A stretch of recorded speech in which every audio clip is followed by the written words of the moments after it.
The whole world is full of people who are in great distress, unfortunate situations. Well, it's not everybody. Some people feel some kind of contentment. Not everyone's in as bad a situation as everyone else. One fairly common scenario in my life,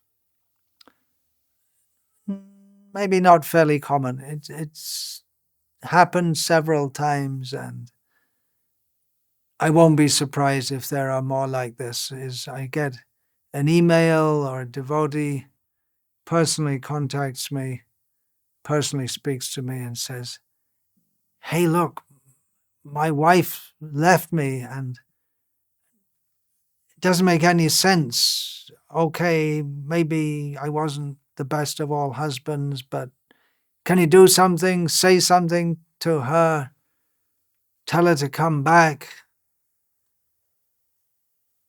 And I'll usually write back and say, whatever, but I don't think I ever ordered any wife to go back to her husband, because if they left, they decided to leave, and they're not likely to do what I say. And in such a situation, even if they're initiated as my disciple, they also feel that, just as the husband feels, I just have to get my wife back, and the wife feels, I just can't go back to my husband. The husband feels, I need her to come back. I just can't live. I just can't accept. This is just not Krishna conscious. It's too much. I need this for my Krishna consciousness. Why don't you just tell her that it's better for her? And yeah, according to dharmic principles, the wife shouldn't leave the husband.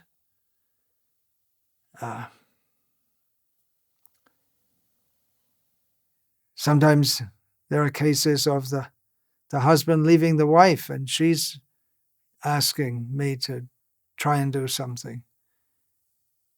There's another case of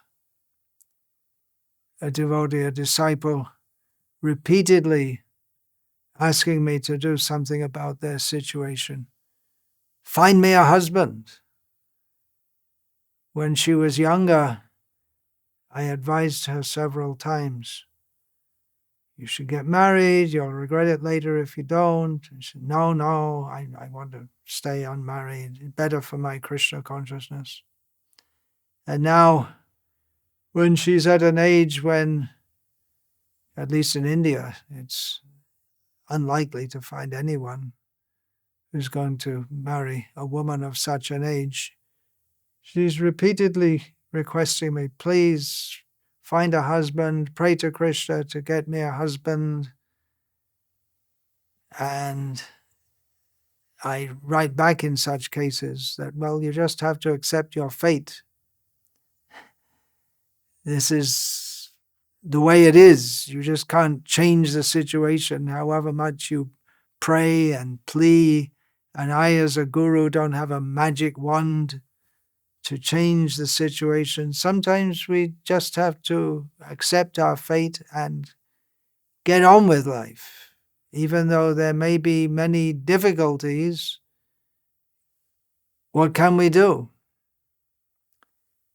I'm reminded of my glorious godbrother, Bhakti Swami, who had one of his legs blown off by a bomb when dacoits attacked our temple in Mayapur. So he got it treated, and he never complained, never even talks about it. Okay, so I don't have a leg, and I'm just summarizing what is that. He hardly even thinks about it. Something happened. It's inconvenient for him. He has to use crutches to walk, but he never even talks about it, and doesn't. Even if someone asks about it, he doesn't even like to talk about it. Well, that's the way it is, and okay, and get on with life. Get on with your life as best you can. It hasn't stopped him from preaching Krishna consciousness and doing whatever he was doing previously. Srila Prabhupada went through so many difficulties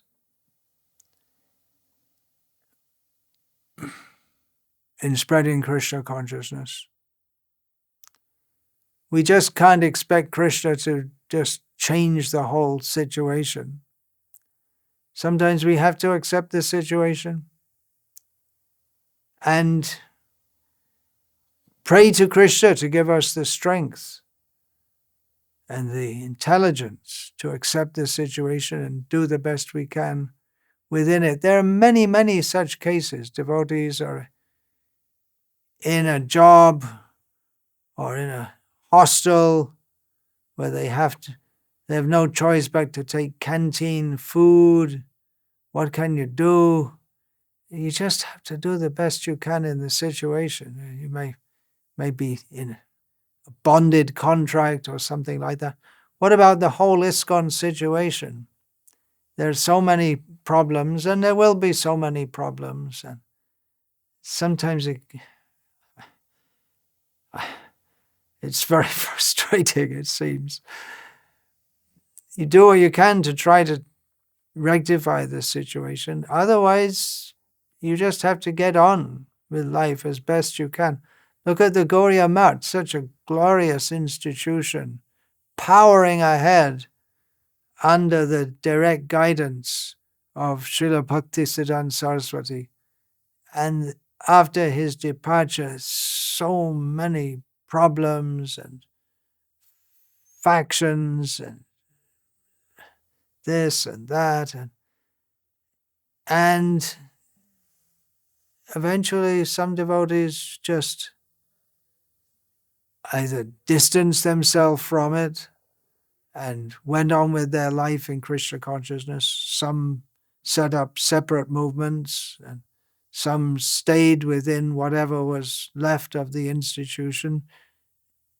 They all got on with their Krishna consciousness. Some were discouraged and went away. And Srila Bhakti Dayata Madhav Maharaj brought several back. But pretty much all of them remained, I don't know any who actually permanently became so discouraged that they gave up their Krishna consciousness. Minimally, we should go on with our Krishna consciousness. It's useless just to gripe about this and that. Do something. Gripes will be there, but do something, what you can, as best you can. Srila Prahlad Maharaj says, we'll find in the 7th canto of Bhagavatam, that the attempted remedy for problems is often worse than the initial misery. We have so many problems and we think, let me try to rectify it by doing this or by that. But it can be that the attempt to solve the problem makes the whole situation worse. Or even if you do what you want to do to change the situation, you find that your situation is worse. If we're meant for a certain amount of suffering, then we're going to get it. That's called fate, daiva. For instance, you get a husband and he's not to your liking at all. Or he may mistreat you, or the wife may return under pressure, and they can do anything. There are so many false cases made by wives in India against their husbands, and they just puts their husband into so much misery. I mean, I'm just giving some examples, that's all. Again, in the 7th canto, elsewhere in the 7th canto, we have, one point I should mention here is that it's not that we shouldn't try to rectify any situation. Living in this world, we constantly have to calibrate our course. We have to make adjustments. For instance, if it's raining outside, use an umbrella. If the wife goes away, well, better if before she goes away, you try to adjust what might need to be adjusted so that she doesn't go away. And if she goes away, you can try and talk to her and this and that. And there are various things you can try to do. But at some point, you just have to understand that she's not going to come back. She might do. In some cases, she may do. See, I write. It's become almost like a standard letter now to different devotees that, well, that's the way it is. Just accept it and get on with life. Elsewhere in the Bhagavatam, in the 7th canto, again we have Daivang Jahyat Samadhina. By meditation in trance, one should counteract sufferings due to providence. In other words, we should consider that this is my fate. I have to accept it. The situation may not change, but our attitude toward it can change so that we don't suffer hankering. Oh, if only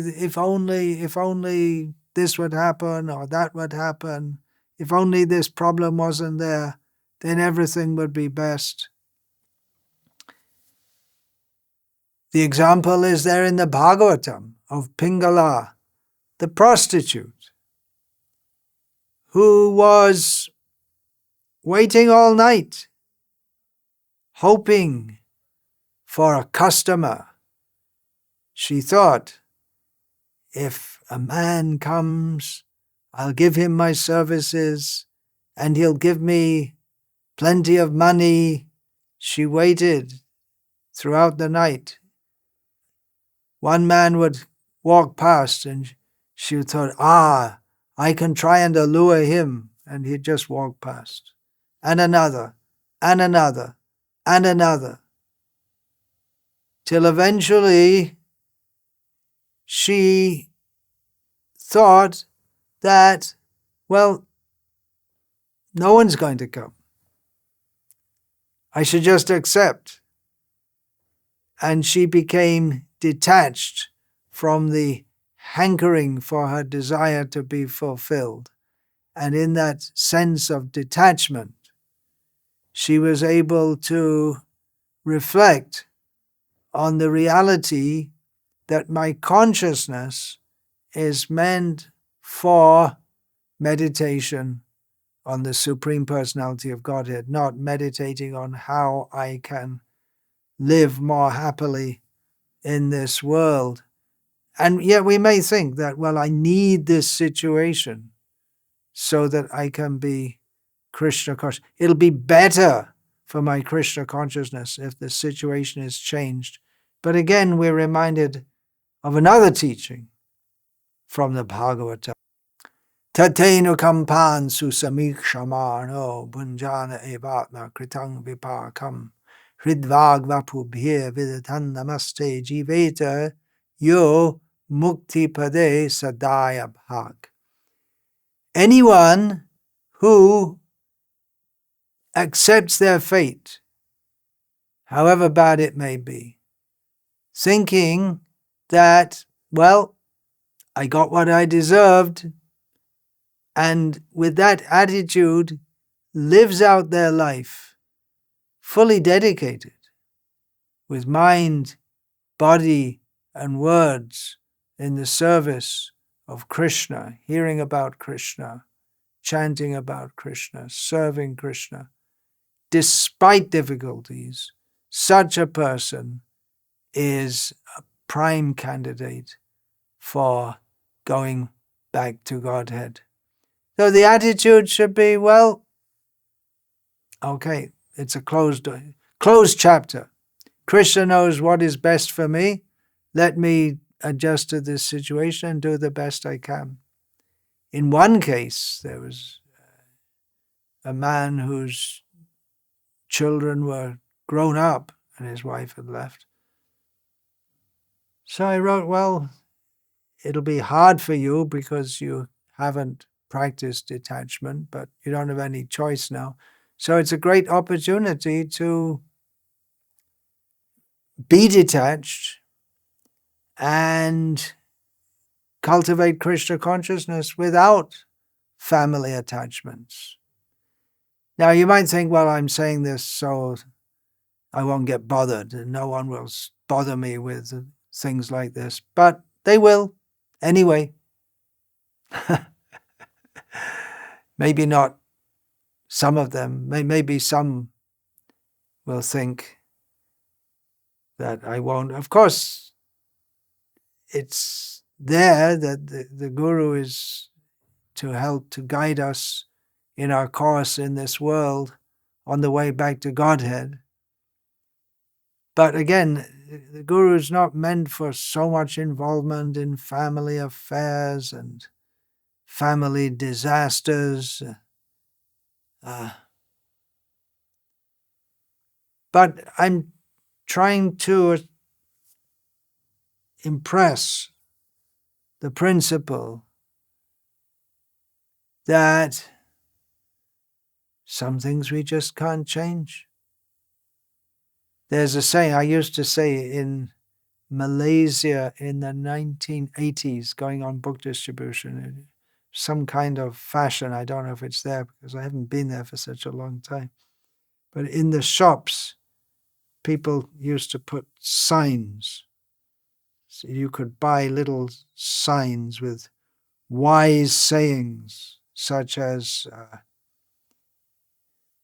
in God we trust. All others have to pay cash.